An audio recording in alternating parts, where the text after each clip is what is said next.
Depuis l'enfance, on vous répète que vous êtes libre, que vous pouvez être qui vous voulez, faire ce que vous décidez, choisir votre propre chemin. Et cette idée est devenue partie intégrante de votre identité. Après tout, qui n'aime pas croire qu'il est maître de sa vie, que chaque pas est un choix conscient, chaque décision l'expression d'une volonté pure? Mais que diriez-vous si je vous disais que cette liberté à laquelle vous croyez si fermement n'a jamais existé comme vous l'imaginez, que le j'ai décidé est en réalité le résultat d'une chaîne d'événements, d'influences, d'impulsions et de structures qui étaient à l'œuvre bien avant que vous ne décidiez? Baruch Spinoza, philosophe du XVIIe siècle, fut l'un des premiers penseurs à remettre en question cette notion romantique de liberté humaine. Et il le fit avec une audace quasi prophétique. Il affirma que tout, absolument tout, est déterminé par des causes antérieures, que, tout comme les planètes suivent leur orbite par nécessité, les êtres humains suivent également leurs affections, leurs pensées et leurs actions par nécessité. Pour Spinoza, le libre arbitre est une illusion alimentée par l'ignorance des causes. Nous nous croyons libres parce que nous connaissons nos désirs, mais nous ignorons tout ce qui nous a conduit à les désirer. Imaginez une horloge. Chaque rouage tourne en réaction au précédent. Rien n'arrive par hasard. Imaginez maintenant que cette horloge est une conscience. Elle se voit fonctionner, ressent le mouvement des rouages, perçoit les aiguilles à tourner et croit qu'elle tourne de son propre chef. Mais en réalité, chaque micro-action en elle est le résultat inévitable d'un événement antérieur.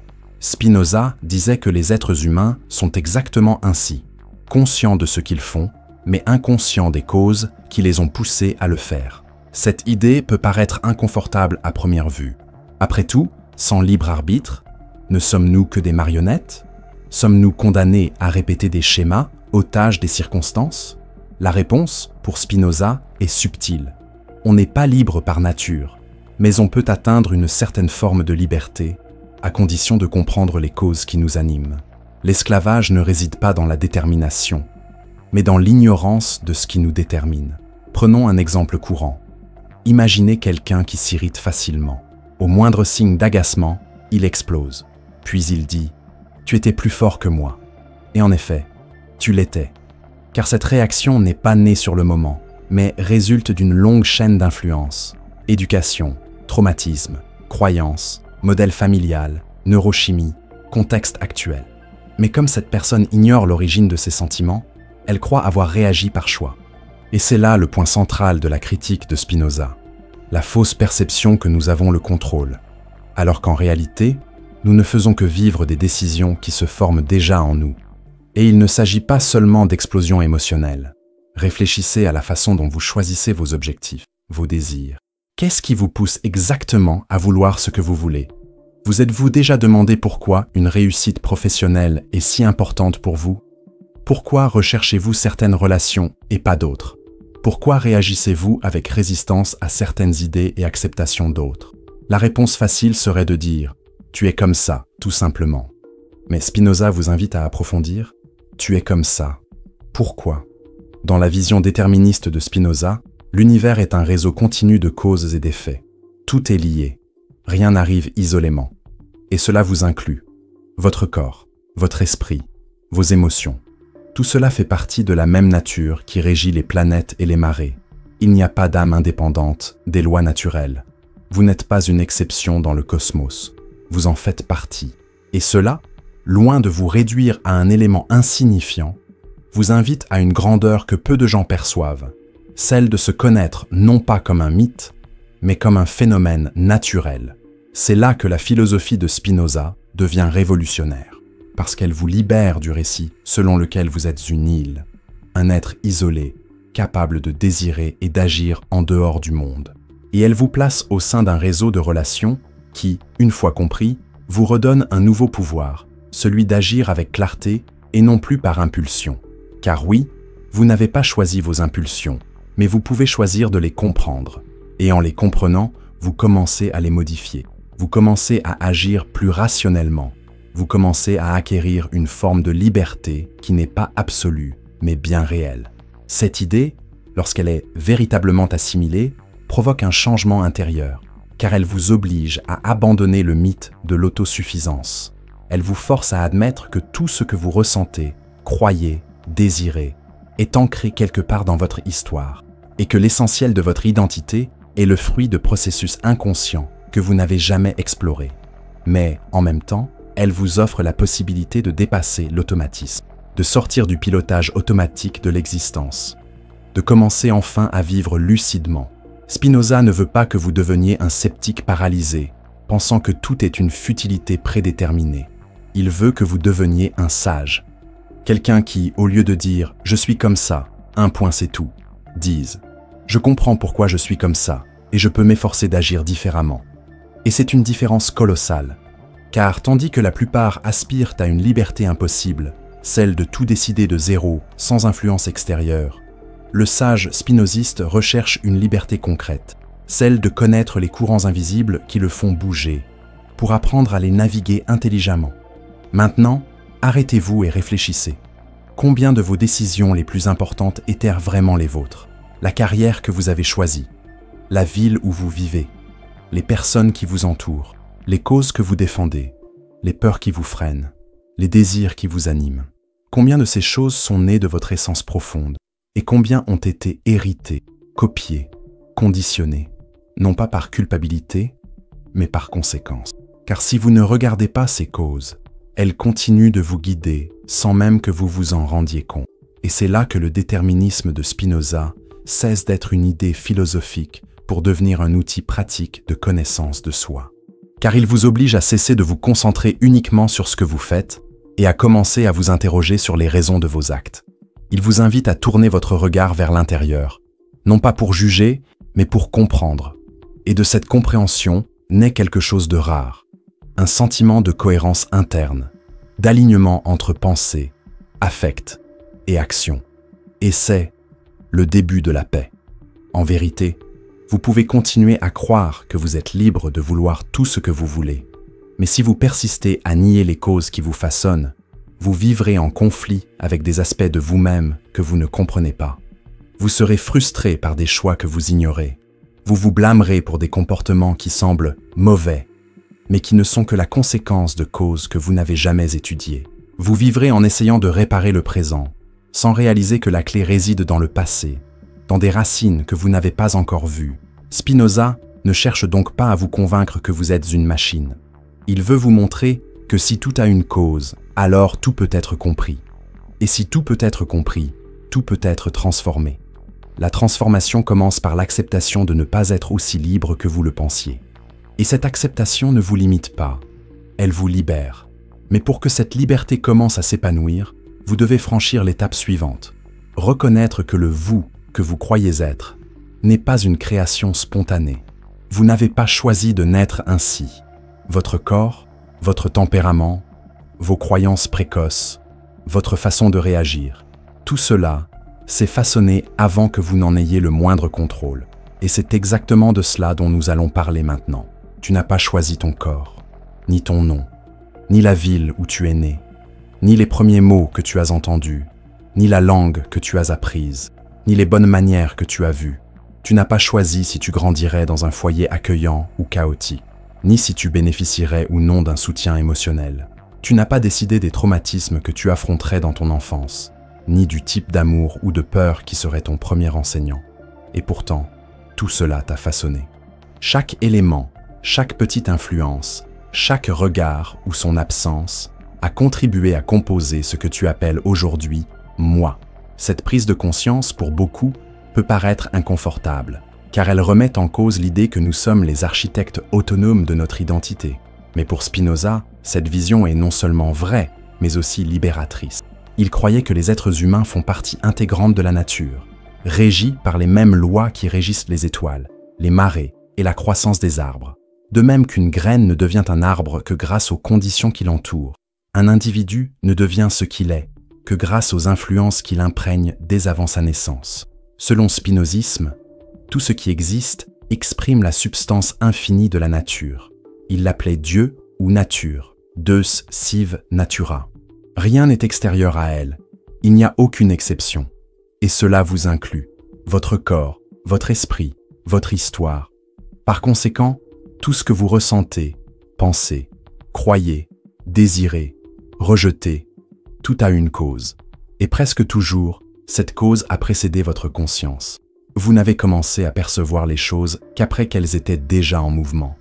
Le « vous » que vous connaissez est la continuation d'un processus commencé bien avant que vous ne preniez conscience de vous-même. Pensez à votre personnalité.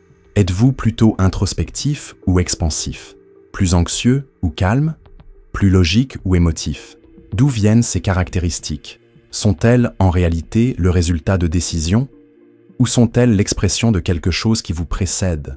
Spinoza dirait, ces caractéristiques sont des manières d'être déterminées par une chaîne de causes qui s'étend de votre corps à votre environnement, en passant par toute votre histoire émotionnelle et existentielle.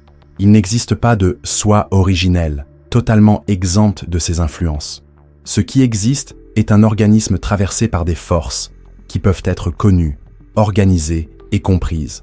Et cette vision n'a pas pour but de vous rabaisser.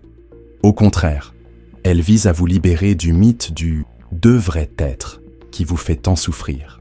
Car lorsque vous croyez que vous devriez être différent, comme si c'était simplement une question de volonté, vous ignorez toutes les structures qui soutiennent votre fonctionnement.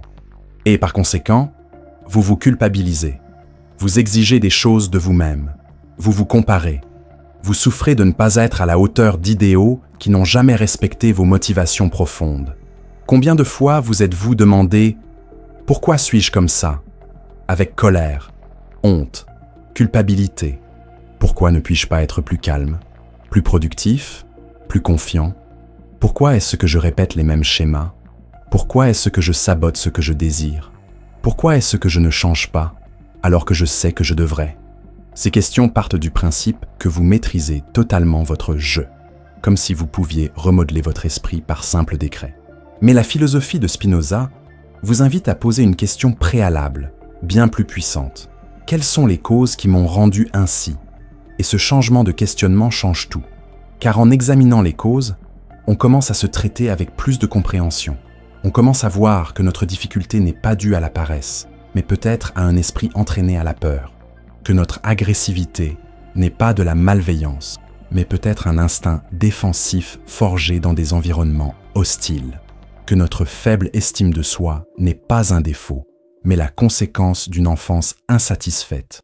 Ce sont toutes des causes. Et comprendre les causes n'élimine pas la responsabilité, mais transforme notre rapport à nous-mêmes. Spinoza disait qu'une passion triste, bien comprise, cesse de nous dominer. Cela s'applique aux affections, mais aussi aux traits de personnalité, aux comportements et aux schémas inconscients. Lorsqu'on en comprend la racine, le symptôme commence à perdre de sa puissance, car désormais, on ne réagit plus, on enquête. Et dans cette investigation, un « je » plus lucide commence à émerger. Un « je » qui n'a plus besoin de lutter contre lui-même, mais qui commence à prendre soin de lui-même. Cette perspective change également votre regard sur les autres. Quand vous comprenez que personne n'a choisi de naître tel qu'il est, avec ce corps, cette famille, ce contexte, ces modèles émotionnels, vous commencez à percevoir les gens avec plus de compassion. La personne arrogante peut être un enfant qui n'a pas été écouté. La personne agressive peut être quelqu'un qui a appris à survivre en criant. La personne qui vous a blessé peut avoir été élevée dans des environnements encore plus blessants. Cela ne justifie rien, mais cela explique. Et là où il y a explication, le pardon peut naître. Et là où il y a pardon, la paix peut s'épanouir. Mais revenons à vous. Ce n'est pas parce que vous n'avez pas choisi de naître ainsi que vous ne pouvez pas vous transformer. Spinoza n'a jamais été fataliste. Il nous force simplement à partir du bon point. La transformation commence par la compréhension et non par le déni. On ne peut pas changer ce qu'on ignore. On ne peut pas guérir ce qu'on ne nomme pas. On ne peut pas réorganiser un système sans d'abord en observer le fonctionnement. Alors, au lieu de vous demander « Comment puis-je changer cela ?», la question la plus urgente est peut-être « Pourquoi cela existe-t-il en moi ?» Et en le faisant honnêtement, vous entrez dans un territoire fertile de compréhension de soi. Vous commencez à découvrir les fils invisibles qui vous constituent. Vous commencez à percevoir les schémas hérités de vos parents, de votre culture, de votre école. Vous commencez à identifier les croyances absorbées sans discernement.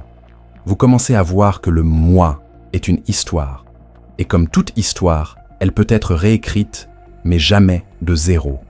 Seulement en ayant conscience de l'intrigue qui l'a précédée.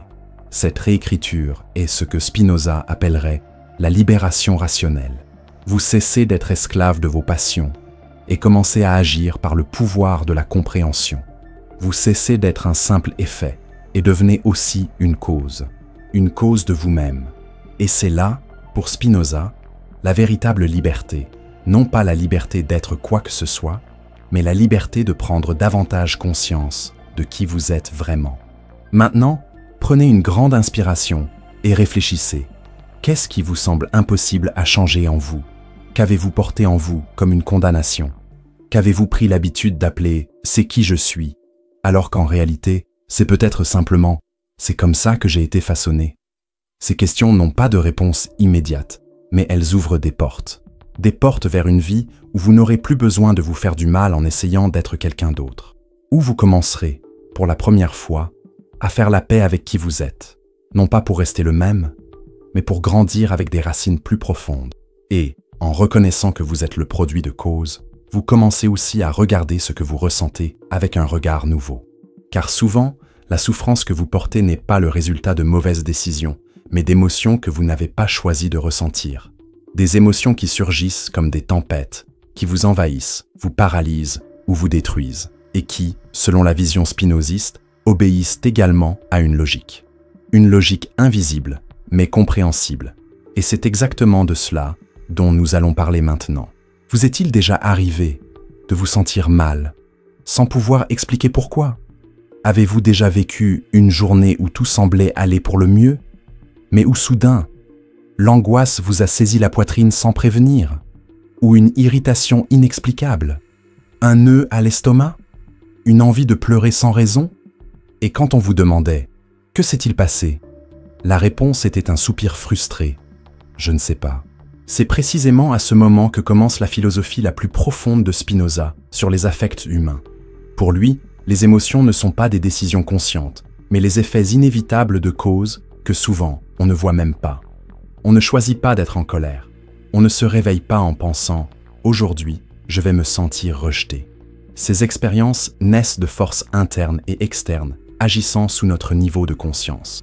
Spinoza a consacré une part importante de son œuvre à comprendre comment ces forces opèrent, car il savait que tant que nos émotions nous gouverneront, et non l'inverse, notre vie sera le fruit de nos réactions, et non l'expression de notre conscience. Pour comprendre cela, Spinoza a créé un système clair. Il a appelé affect tout ce qui altère votre capacité d'exister, votre pouvoir d'agir. Si un affect vous renforce, vous élargit, vous connecte à ce qu'il y a de plus complet en vous, c'est un affect joyeux. Mais s'il vous diminue, vous enferme, vous contracte, c'est un affect triste. La colère, l'envie, la jalousie, la peur, la culpabilité, la honte sont des affects tristes. Mais la joie, l'espoir, l'amour authentique, le contentement, la gratitude sont des affects joyeux. Et voici la clé. Vous ne décidez pas lequel apparaîtra, mais vous pouvez décider quoi en faire lorsqu'ils surviendront. Spinoza considérait l'esprit humain comme le reflet direct du corps et du monde qui nous entoure. Ce que l'on ressent ne naît pas du néant. C'est l'effet d'une multitude de causes. Notre corps, notre histoire, notre environnement, notre sommeil, notre alimentation, nos relations, nos perceptions, nos souvenirs, nos désirs frustrés ou inavoués. La jalousie qui éclate lors d'une dispute, par exemple, pourrait être l'écho d'une enfance où l'on s'est senti exclu. L'anxiété chronique pourrait être la somme de petits abandons non digérés. La colère constante pourrait être la façon dont le corps se protège d'un monde qu'il a appris à craindre. Mais si tout cela est si invisible, comment pouvons-nous avoir la moindre liberté? Comment trouver la paix si nous sommes dominés par des émotions que nous ne choisissons pas de ressentir? La réponse de Spinoza est simple mais profonde. Nous n'avons pas besoin d'éliminer les émotions, nous devons les comprendre. La passion cesse d'être passion, disait-il, lorsque nous en avons une compréhension claire et distincte. Autrement dit, l'émotion ne vous domine que jusqu'à ce que vous la compreniez. Dès que vous l'éclairez avec lucidité, elle commence à perdre son pouvoir. Imaginez, par exemple, que vous enviez quelqu'un. L'envie s'accompagne de douleur, de comparaison et de ressentiment. Si vous réagissez simplement à l'envie, en essayant de la dissimuler, de la réprimer ou de la projeter, elle s'intensifie. Mais si vous vous arrêtez, respirez et vous demandez « Qu'est-ce qui me dérange exactement chez cette personne? Qu'est-ce qui me manque? Pourquoi le succès de cette autre personne me nuit-il au lieu de m'inspirer ?» Alors vous commencez à comprendre clairement l'affect. Vous en retracez la généalogie. Et à cet instant, quelque chose en vous change. Parce que maintenant, vous n'êtes plus seulement un effet, vous commencez à devenir une cause. Et cela s'applique à toutes les émotions. La peur irrationnelle commence à s'affaiblir lorsqu'on comprend son origine. La colère s'atténue lorsqu'on réalise qu'on réagit à une ancienne douleur. La tristesse trouve un soulagement lorsqu'on reconnaît ce qu'elle tente de transmettre. Dans chacune de ces expériences, ce n'est pas le contrôle forcé de l'émotion qui vous libère, mais la compréhension de son origine. Mais cette compréhension n'est pas seulement mentale. Elle requiert une présence, une écoute intérieure, une volonté de ressentir, sans s'identifier à ce que l'on ressent. Spinoza savait que tant que l'être humain est plongé dans des émotions tristes, il n'y a pas de place pour l'action rationnelle. Car les émotions, surtout les plus intenses, nous poussent à des réactions automatiques. La jalousie nous pousse à attaquer. La honte nous pousse à nous cacher. La culpabilité nous pousse à nous punir. Et tant que nous réagissons ainsi, nous restons prisonniers de la chaîne d'effets qui nous traverse inconsciemment. La solution réside donc dans la construction d'une nouvelle façon d'être, où raison et émotion ne sont pas ennemis, mais alliés. Où l'on observe ce que l'on ressent avec curiosité, sans jugement. Où l'on remet en question ses réactions au lieu de justifier ses impulsions.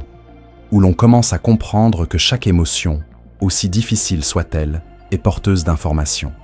Une cause, une invitation à la prise de conscience. Spinoza appelait cela la liberté par la raison. Mais ce n'est pas une raison froide, analytique et distante. C'est une raison intégrée, connectée à l'expérience, au corps, au cœur. Une raison qui ne nie pas l'affect, mais l'illumine. Une raison qui accueille ce qui émerge et transforme ainsi. Car seuls ceux qui comprennent ce qu'ils ressentent sont capables de choisir une réponse différente. Et ce choix est le début de la véritable liberté. Maintenant, prenez une grande inspiration et pensez à une émotion qui vous envahit fréquemment. L'anxiété, la peur, le sentiment de ne pas être à la hauteur. Que vous dit cette émotion? Quel besoin se cache-t-elle derrière? Quelle histoire véhicule-t-elle? Vous n'avez pas besoin d'avoir toutes les réponses immédiatement. Mais en vous posant simplement ces questions, vous commencez à passer d'une attitude passive à une attitude active. Vous n'êtes plus seulement ce que vous ressentez, vous êtes celui qui observe ce que vous ressentez. Et cet observateur, cette part de vous qui enquête, qui comprend, qui ne recule pas devant la douleur, est votre chemin vers la liberté, car elle ne vient pas de l'absence d'émotion, mais de la lucidité face à elle. La paix, pour Spinoza, n'est pas un état sans affect. C'est un état où les affects ont été réorganisés par la raison. Où vous n'êtes plus le jouet de forces internes, mais quelqu'un qui agit, qui décide, qui comprend, qui marche seul, même au milieu des tempêtes émotionnelles. Et fort de cette force renouvelée, vous êtes prêt pour l'étape suivante, comprendre ce que Spinoza appelait véritablement la liberté. Car une fois que vous reconnaissez que vous êtes déterminé par des causes, des émotions et des structures invisibles, il reste un espace pour le choix. Un espace où vous cessez de réagir et commencez à agir. Un espace où vous ne niez pas ce que vous ressentez, mais le transformez en clarté. Et c'est exactement de cela dont nous allons parler maintenant. Avez-vous déjà ressenti de la fierté d'avoir écouté votre cœur, d'avoir réagi avec ce que vous appelez authenticité, d'avoir agi en disant « j'ai fait ce que je ressentais comme nécessaire ». La société valorise ce genre de geste. L'idée d'agir par impulsion, instinct ou émotion brute a acquis le statut de sincérité. C'est presque comme si réfléchir avant d'agir était un signe de faiblesse, de froideur. Mais Spinoza, avec sa philosophie ferme et lucide, nous offre un miroir inconfortable. Agir par impulsion n'est pas la liberté, c'est l'esclavage. Il affirme sans équivoque que les êtres humains ne sont véritablement libres que lorsqu'ils agissent en fonction de la raison, c'est-à-dire lorsqu'ils comprennent les causes qui les motivent et, par là même, choisissent consciemment comment y répondre. Toute autre forme d'action, motivée par des sentiments confus, des émotions incomprises ou des réactions automatiques, n'est que le déploiement d'une chaîne de causes dont l'individu n'a pas conscience. La liberté, pour Spinoza, ce n'est pas faire ce que l'on veut, mais comprendre pourquoi on veut ce que l'on fait. C'est une inversion radicale de l'idée que nous nous faisons de la liberté. La plupart des gens pensent que la liberté, c'est pouvoir faire ce que l'on veut. Mais c'est oublier que, souvent, ce que l'on veut n'est que le reflet d'un conditionnement passé. On désire ce qu'on nous a appris à désirer. On se rebelle contre ce qu'on nous a appris à craindre. On défend des valeurs que l'on n'a peut-être jamais remises en question. Si l'on n'a jamais cherché à comprendre les causes de ces pulsions, alors sa volonté n'est pas libre. Elle est programmée. Spinoza le dit sans détour. La liberté n'est pas l'absence de détermination, mais la présence de clarté. Tant que vous ne comprenez pas les forces qui vous animent, vous êtes simplement entraîné par elles. Mais dès que vous explorez ces forces, nommez vos affects et comprenez d'où viennent vos désirs, vous commencez à gagner en liberté. Vous commencez à agir, et non plus simplement à réagir. Vous commencez à décider consciemment, sans urgence émotionnelle. Prenons un exemple concret. Quelqu'un vous provoque avec des mots durs. Votre réflexe est de réagir de la même manière. Attaquer, riposter, vous défendre. Cela semble authentique et juste. Mais si vous vous arrêtez un instant et vous demandez « Qu'est-ce qui m'a touché exactement avec cette déclaration ?» vous découvrez quelque chose de plus profond. Peut-être cette déclaration a-t-elle touché une corde sensible. Peut-être a-t-elle ravivé une vieille douleur. Peut-être ne s'agissait-il même pas de vous, mais de la douleur de l'autre. Et dans cet instant de compréhension, quelque chose change. Vous n'avez plus besoin de réagir. Vous pouvez choisir. Vous pouvez agir avec sobriété. Vous pouvez même affronter, oui, mais avec lucidité, sans colère. Ce moment est ce que Spinoza appellerait l'action active, par opposition aux actions passives, nées de passions tristes. L'action active est guidée par la raison. Elle est le fruit de la compréhension. Et ce qu'elle génère, c'est une joie durable, un sentiment de force intérieure, parce que vous vous sentez l'auteur de votre réponse, et non pas seulement le reproducteur inconscient de vieilles impulsions. Chaque fois que vous agissez ainsi, vous vous rapprochez de ce que Spinoza appelle la liberté. Et c'est là toute la beauté de ce concept. Il n'exige ni perfection, ni contrôle absolu, ni absence d'émotion. Il requiert simplement une volonté constante de comprendre, une volonté de marquer une pause avant d'agir, d'observer avant de décider, de choisir en fonction de ce que l'on souhaite construire, et pas seulement de ce que l'on souhaite libérer. Cette liberté rationnelle n'est pas froide, elle est profonde. Elle nous permet d'aimer avec plus de présence, de travailler avec un objectif plus ambitieux et de vivre pleinement. C'est pourquoi, pour Spinoza, le sage, celui qui agit guidé par la raison, n'est pas quelqu'un de déconnecté de la vie. Au contraire, c'est quelqu'un qui est pleinement immergé dans la réalité, mais qui n'en est plus l'otage. Quelqu'un qui ressent tout ce que les autres ressentent, mais qui ne se laisse pas submerger par la tristesse. Quelqu'un qui se comprend lui-même à un point tel qu'il peut agir conformément à sa nature, même au milieu du chaos. Mais cette liberté exige une pratique continue. Elle exige une vigilance intérieure, car les affects sont toujours là. Peur, colère, vanité, orgueil. Tous tenteront de prendre le dessus à un moment ou à un autre. Et si vous n'y prenez pas garde, vous agirez par impulsion, pensant faire un choix. Vous répéterez des schémas, pensant être spontané. Vous vous tromperez vous-même, et vous vous en voudrez. Mais la liberté spinoziste ne naît pas du refoulement. Elle naît de la compréhension, et, par là même, de la transformation. Maintenant, réfléchissez. Combien de vos actions récentes étaient des réactions impulsives? Combien de décisions avez-vous prises sous le coup de l'émotion, pour ensuite vous demander « Pourquoi ai-je fait ça ?» Combien de relations ont été endommagées par des mots prononcés avant de comprendre ce que vous ressentiez vraiment? Combien de projets ont été sabotés par des impulsions qui semblaient justes, mais qui étaient nées de l'anxiété, de la peur ou de l'insécurité? Chacun de ces moments a été une occasion manquée d'agir librement. Mais la bonne nouvelle, c'est que cette liberté peut être cultivée. Chaque fois que vous choisissez d'examiner vos sentiments avant d'agir, vous exercez cette liberté. Chaque fois que vous agissez en comprenant, même un peu, vous créez une nouvelle possibilité d'être. Un moi moins réactif, un moi plus lucide, Un moi qui n'a plus besoin de vivre en guerre avec le monde, car il n'est plus en guerre avec lui-même. Et cette attitude change tout. Elle transforme votre façon d'interagir, de travailler, de penser et d'exister. Car désormais, vous agissez par sens, non par besoin. Vous agissez par amour, non par peur. Vous agissez parce que vous comprenez, non parce que vous avez besoin de faire vos preuves. C'est cela la liberté, ni absolue, ni mythique, mais concrète, quotidienne, puissante.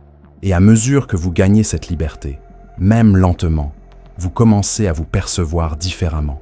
Vous commencez à vous pardonner. Vous comprenez que vous n'avez jamais eu tort, que vous n'étiez jamais faible, que vous n'aviez jamais perdu le contrôle. Vous étiez simplement guidé par des causes que vous ne compreniez pas. Et maintenant, sachant cela, vous pouvez choisir différemment. Et cette compréhension change aussi votre regard sur les autres. Car si tout est déterminé par des causes, alors les erreurs de l'autre ont aussi une origine. Agression, omission, trahison. Tout cela a une logique, une structure, une raison. Et quand on comprend cela, quelque chose d'inattendu naît, la liberté de jugement. Et c'est exactement de cela dont nous allons parler maintenant. Juger est facile, c'est presque automatique. Quelqu'un vous fait du tort et vous vous demandez « c'est absurde, comment a-t-il pu ?» Vous retombez dans un vieux schéma, répétez une erreur et votre esprit s'emballe. Encore, on n'apprend jamais. Le jugement est cette voix intérieure ou extérieure qui s'élève violemment face à tout échec, le vôtre ou celui d'autrui. Et derrière, presque toujours, se cache la conviction que la personne aurait pu faire autrement, qu'elle a choisi de se tromper, qu'elle a choisi de blesser, qu'elle a décidé d'agir de la pire des manières. Et c'est là le point central où Spinoza plante son épée philosophique. Cette idée est fausse. Pour lui, personne n'agit délibérément contre sa propre nature. Personne ne choisit d'être faible, ignorant ou cruel. Lorsqu'une personne agit de manière destructrice, envers elle-même ou envers les autres, c'est parce qu'elle est motivée par des causes qu'elle ne comprend pas. Les menteurs mentent parce qu'ils croient, même inconsciemment, que mentir est le meilleur moyen de se protéger. Les personnes agressives attaquent parce qu'elles n'ont pas appris à affirmer leurs valeurs autrement. Ceux qui trahissent cherchent peut-être à combler un vide qu'ils ne peuvent même pas nommer. Et ceux qui se sabotent, se dénigrent ou s'abandonnent. Ils ne font que reproduire des blessures non cicatrisées. Pour Spinoza, l'action mauvaise ne naît pas du mal, mais de l'ignorance, d'une vision déformée de la réalité, de sentiments de tristesse qui nous dominent, de structures émotionnelles qui nous imprègnent. Et si cela est vrai, le jugement moraliste perd son fondement. La culpabilité devient un concept inutile, et la punition, un geste de vengeance, non de justice. Que reste-t-il alors? La compréhension, l'effort pour comprendre les causes des actions, et, avec cela, la possibilité de transformer ce qui était autrefois un motif de condamnation en matière première de compassion. Il ne s'agit pas de tout excuser, ni d'être permissif.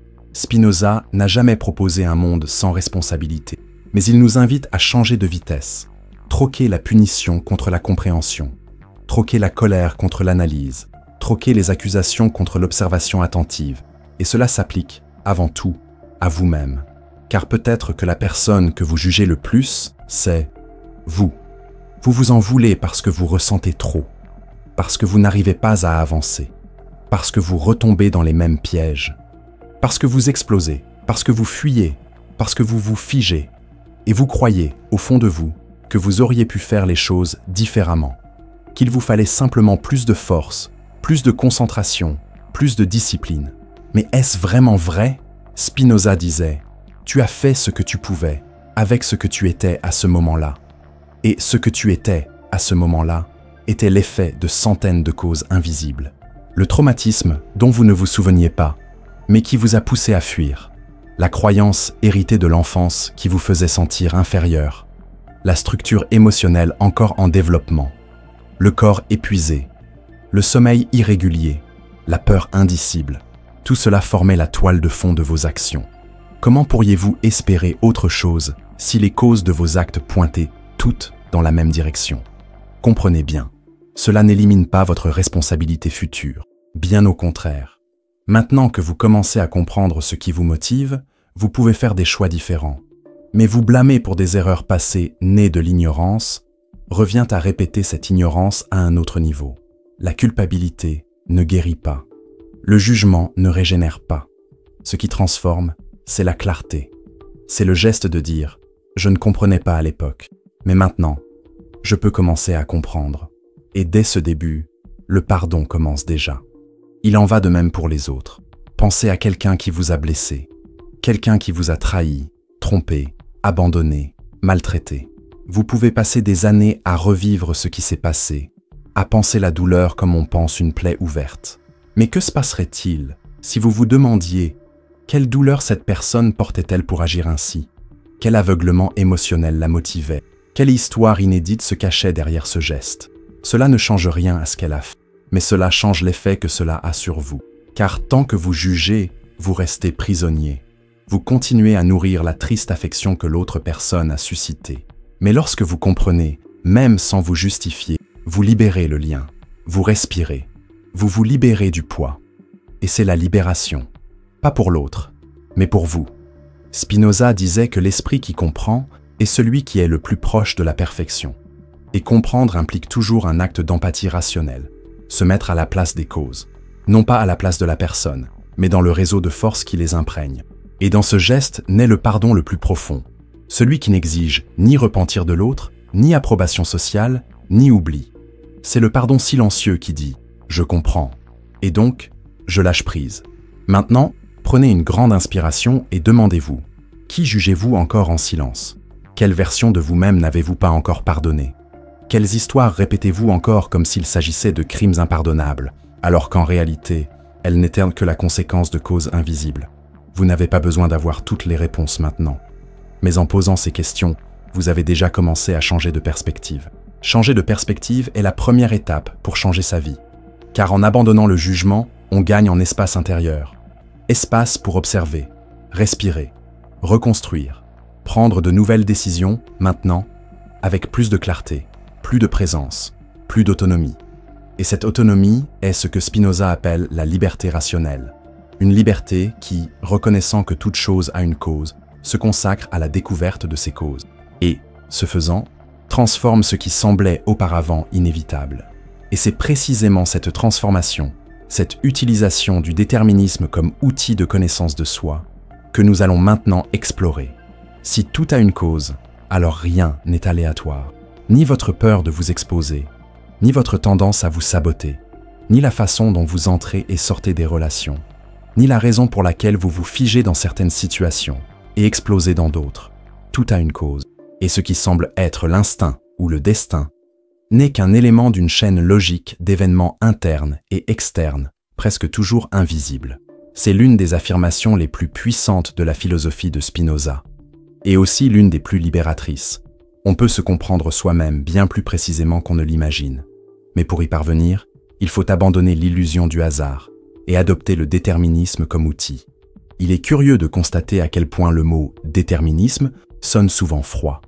Nombreux sont ceux qui l'entendent et se demandent « est-ce que cela signifie que je suis simplement le produit de mon passé ?»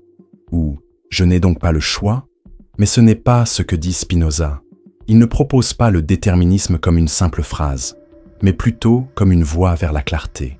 Dès l'instant où l'on reconnaît que tout ce que l'on ressent, pense, décide et fait résulte de causes spécifiques, physiques, émotionnelles, culturelles, historiques, on commence à avoir un point de repère. On commence à retracer sa vie comme quelqu'un qui étudie une carte. Et ainsi, on acquiert du pouvoir. Non pas celui de changer le passé, mais celui de le comprendre enfin. Et quand on comprend, tout change. Cette réaction inexplicable a désormais un nom. Cette crise répétitive a désormais une racine. Cette voie qui vous limite a désormais une origine. Le chaos devient un système. Et cela, pour Spinoza, est un acte de liberté. Car on n'est esclave que de ce qu'on ne comprend pas. Quand on comprend, on commence à agir sur la cause, et pas seulement sur les symptômes. Prenons un exemple. Imaginez une personne qui évite constamment la confrontation. Elle préfère se taire plutôt que de dire ce qu'elle pense. Elle sourit pour préserver l'harmonie, mais ressent de la colère intérieure. Cela dure depuis des années, et elle pense que c'est juste une façon d'être. Mais en y réfléchissant honnêtement, elle découvre qu'enfant, Elle a appris qu'exprimer ses opinions était dangereux, que s'exprimer ouvertement générait du rejet, que l'honnêteté lui a coûté de l'affection. Ce schéma s'est solidifié et semble aujourd'hui faire partie intégrante de sa personnalité. Mais ce n'est pas le cas. C'est simplement une programmation émotionnelle, une cause inexplorée. Lorsqu'elle découvre cela, ce n'est pas magique. Elle ne s'affirme pas du jour au lendemain, mais elle cesse de croire qu'elle est ainsi par nature. Et ce petit changement entre identité et schéma est déjà libérateur, car maintenant, elle peut commencer à choisir, non pas parce qu'elle le voulait, mais parce qu'elle a compris. La cause a été mise en lumière, et ce qui était dans l'ombre a commencé à se dévoiler. C'est l'usage le plus noble du déterminisme, comme un prisme pour la connaissance de soi. Non pas comme une limitation, mais comme une carte. Vous pouvez examiner n'importe quel aspect de votre vie et vous demander « Qu'est-ce qui cause cela ?» Et la cause, si vous êtes honnête, émergera. Il peut s'agir d'une croyance profondément ancrée, d'une douleur non guérie, d'un apprentissage faussé, d'un désir que vous n'avez jamais reconnu, de la peur, mais ce n'est jamais le fruit du hasard. Et tant que vous n'aurez pas investigué cela, vous continuerez à vivre en cycle, réaction, répétition, résistance, pensant avoir le contrôle. Spinoza disait que la connaissance des causes est le chemin vers la liberté, mais aussi vers la paix. Car tant que l'on croit que tout arrive par hasard, on vit dans la tension. Tout est instable, tout est une menace. Mais quand on comprend que tout a une cause, on commence à faire confiance au processus. On commence à comprendre que même la douleur fait partie de quelque chose de plus grand. Cette erreur a une racine, cet échec est logique. Et cette compréhension non seulement apaise, mais renforce.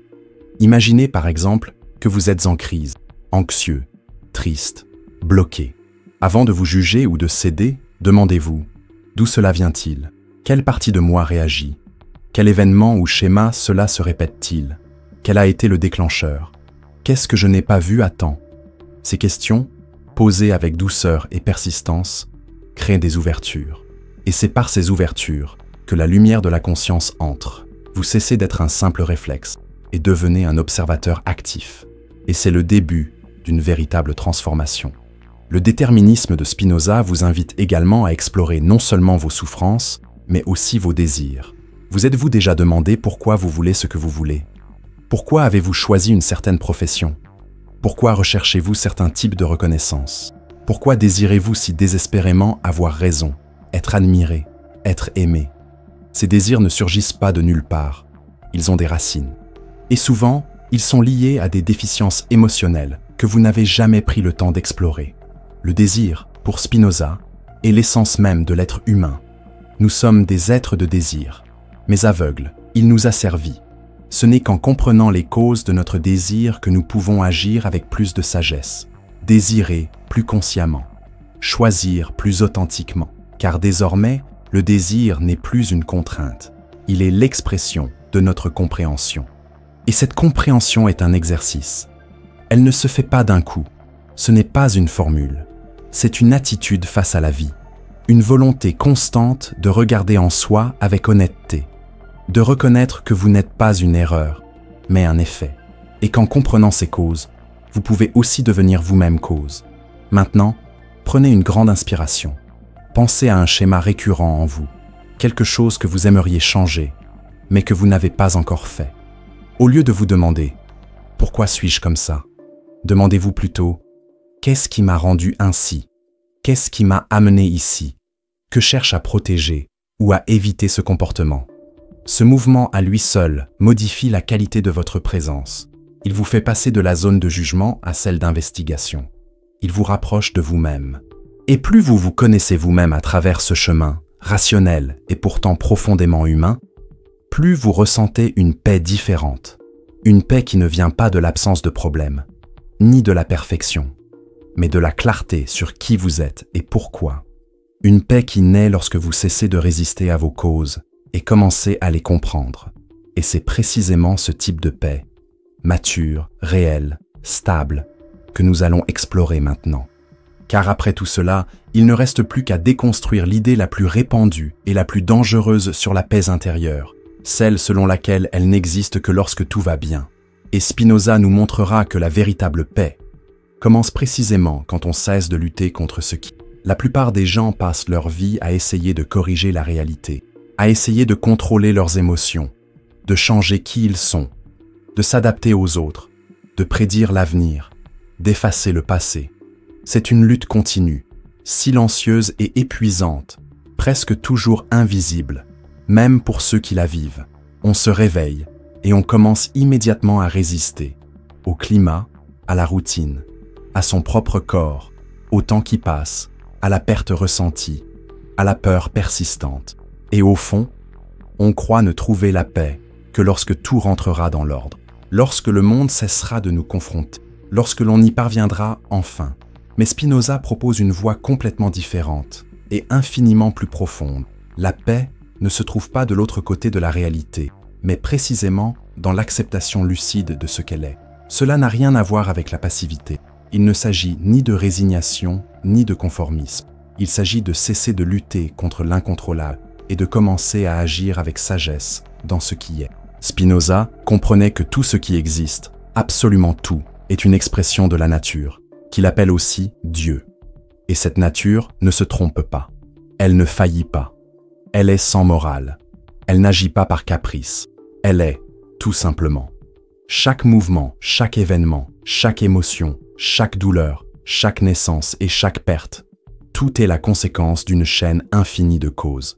Et lorsqu'on comprend cela profondément, quelque chose en soi se réorganise. Vous cessez d'exiger que le monde obéisse à votre volonté. Vous cessez d'attendre que la vie se plie à vos désirs. Vous cessez de lutter contre ce qui est déjà arrivé, contre ce qui est déjà établi, contre ce que vous ne pouvez changer. Et en relâchant cette résistance, la paix naît. Non pas la paix qui dépend d'un scénario parfait, mais la paix de ceux qui comprennent que ce qui est déjà. Et que votre liberté ne réside pas dans le déni, mais dans l'action consciente en fonction de ce qui est. Pensez à toutes les fois où vous avez été en colère parce que les choses ne se sont pas déroulées comme vous le souhaitiez.